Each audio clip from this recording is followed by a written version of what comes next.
السلام عليكم ورحمة الله وبركاته. ازيكم عاملين ايه؟ يا رب تكونوا بخير وصحة وسعادة، وفيديو جديد من فيديوهات الحكيم الاقتصادي. الواحد بعد ما تم تضييق الخناق عليه في كل كل جروب اروح اطرد منه. وده كان بيحصل زمان على فكرة بنفس الحاجة. اروح طائش مع الراجل لما الاقي ليه كده اهواء غريبة، تروح طائش مع الراجل صاحب الجروب، يروح ايه يعمل لك بيان. مرة كذا مرة الباب بتاعي كان بيتقفل ايام المنتديات لما كنت بكتب في المنتديات. برضو عشان بقول وجهة نظر ممكن تكون مخالفة. انا ما بحبش كده ابدا يعني. حتى في ساعات حتى لو انا ربطتني ما بين حد، مش صداقة يعني، صحوبية احترام يعني، اتكلمنا مع بعض يعني، حتى يعني علاقة يعني، هو راجل بيتكلم كويس وحاجة، بس انا لقيت ان هو ليه توجه معين، انا بعتذر او باخد اتجاه تاني، او ما بلاقيش اي غضاضة على فكرة ان انا اقول رأيي. حتى لو حد متكلم عن سهم كويس وانا شايف انه وحش، انا هقول رايي من غير اي غضاضه ولا حاجه. وهو المفروض لو هو بني ادم كويس وما عندوش اي اهواء ان هو يتقبل عادي. انا على فكره لما بقول على سهم كويس، واحد دخل يقول لي ده ما يسواش، والله يقول لي انت شايف ما بيسواش ليه؟ تعالى نتكلم مع بعض ونتفق في حاجه، تقنعني اقنعك، اقول لك هو فعلا ما يسواش وانا داخل مضاربه عادي خالص. يا اما نقول السهم ده يسوى وانا فعلا ما كنتش واخد بالي. المهم ما فيش اهواء شخصيه بتحركك يعني. انا ولا مستفيد حاجه انك تشتري، ولا انا خسران حاجه انك ما تشتريش. كله ده راجع ليك انت. لكن للاسف في جروبات وفي ناس واضح جدا عليها ان هي بتستفيد يعني.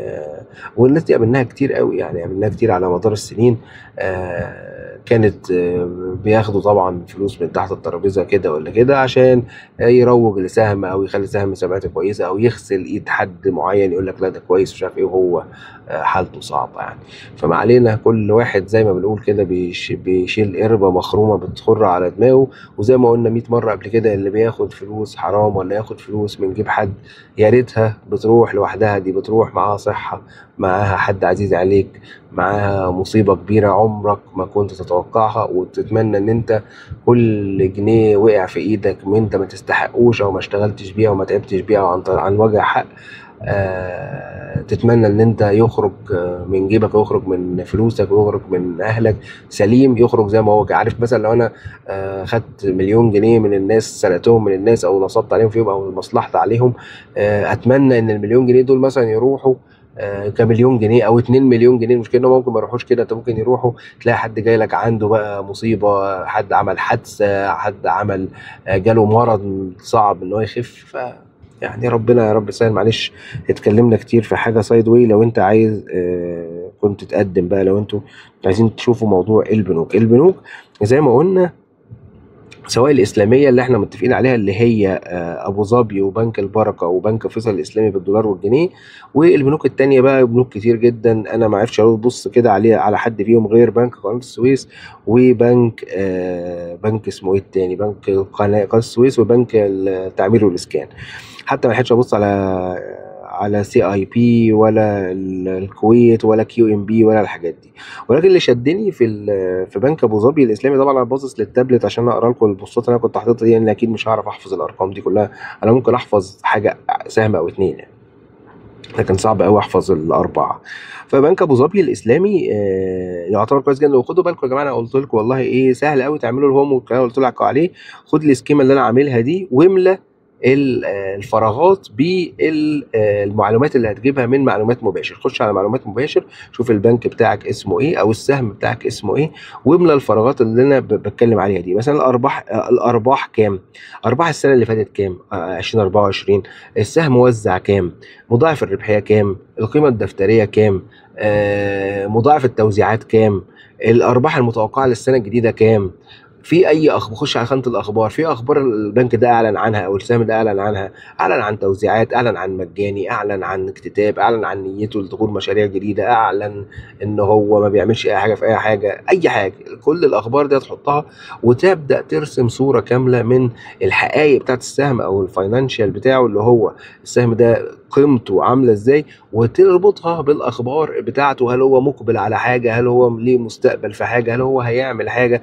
وتربط الاتنين دول بقى بالاحداث الجيوسياسيه بتاعت البلد، هل البورصه طالعه في العموم، هل في اي احداث ممكن تحصل، حرب هنا، ضرب نار هنا، ما اعرفش مين يعمل هنا، مين يموت مين هنا.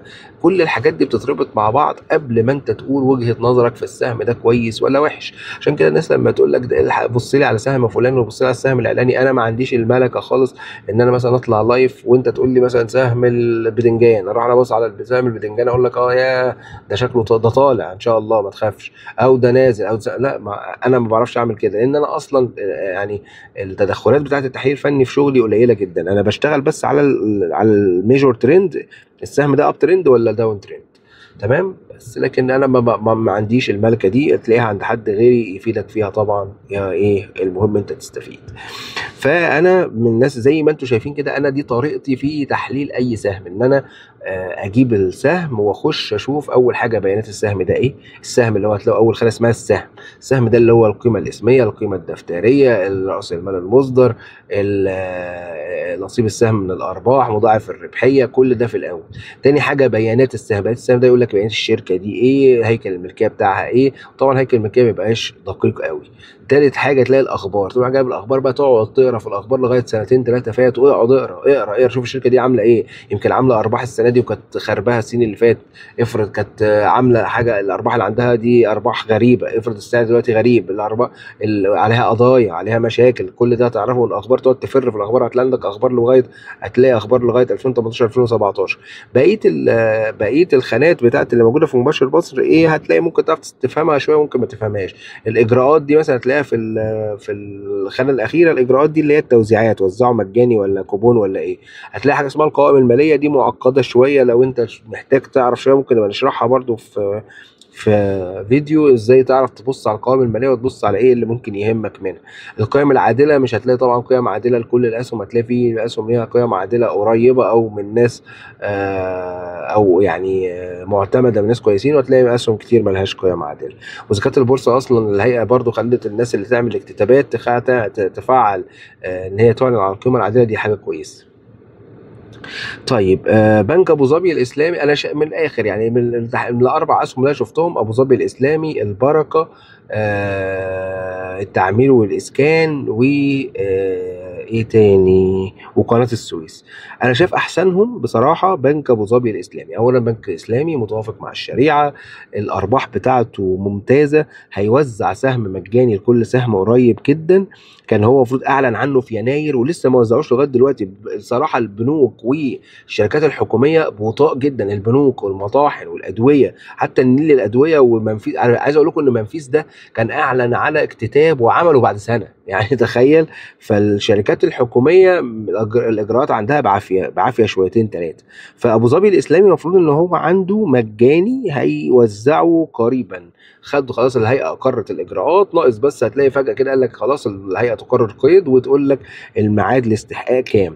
ابو ظبي يعتبر برضو من الاسهم اللي ما طلعتش، يعني السهم يعتبر هابط اصلا اخر فتره، ويعتبر سعره ممتاز جدا، مضاعف ربحيه يعني ضئيل جدا جدا جدا.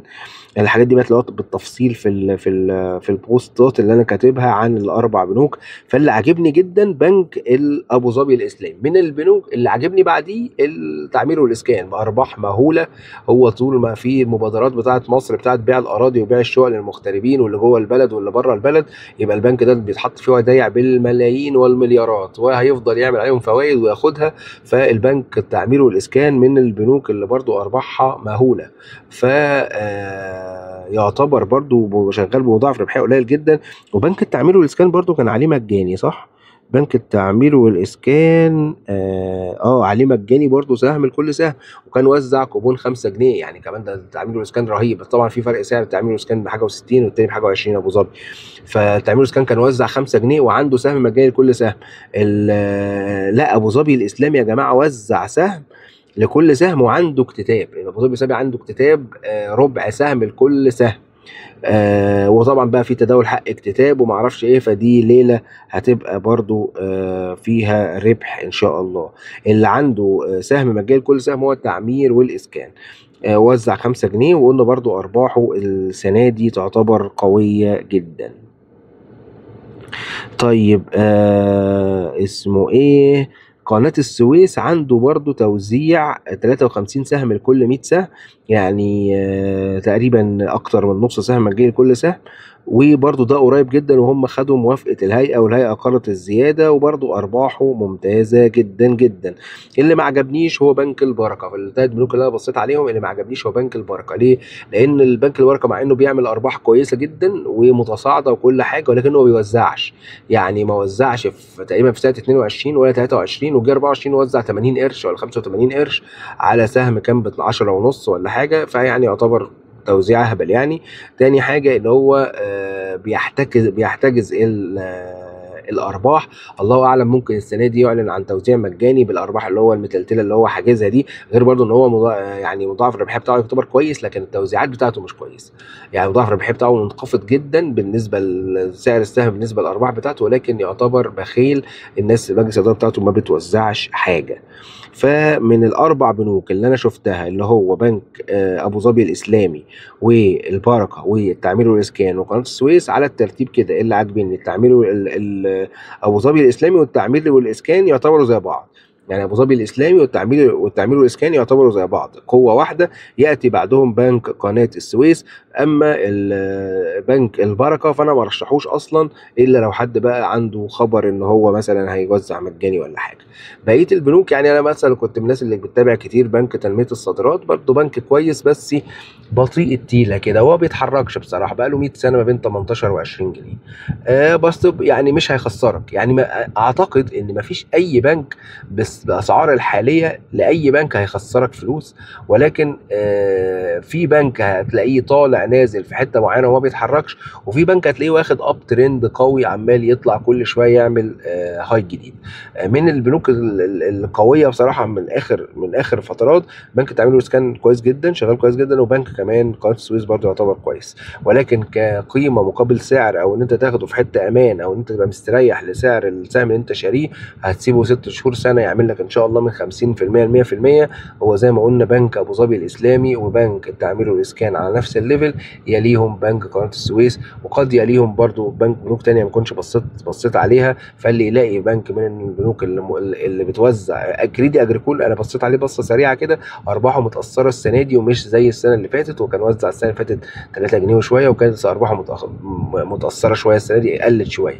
اما بنك كيو ام بي فهم عاملين زي بنك البركه كده، بخله في التوزيع، ما بيوزعوش جزء كبير جدا من الارباح. هتلاقي ربحيه السهم 4 جنيه ولا 3 جنيه وشويه، وتلاقيه بيوزع جنيه او جنيه ونص. مع ان برضو بنك كيو ام بي كان كل شويه بيعمل توزيعات مجانيه، بس برضو ماسك ايده بقاله فتره. ولكن البنوك كلها قوية، كلها أرباح استثنائية، كلها أرباح مهولة كل سنة أكتر من التانية وبزيادة كبيرة. ولكن زي ما قلنا كقيمة مقابل سعر هتدفعها، أنا شايف إن أفضلهم هو بنك أبو ظبي الإسلامي ثم بنك التعمير والإسكان، الاتنين تقريبا على نفس الليفل. إن شاء الله نخش على قطاع تاني ونحلله. أكيد في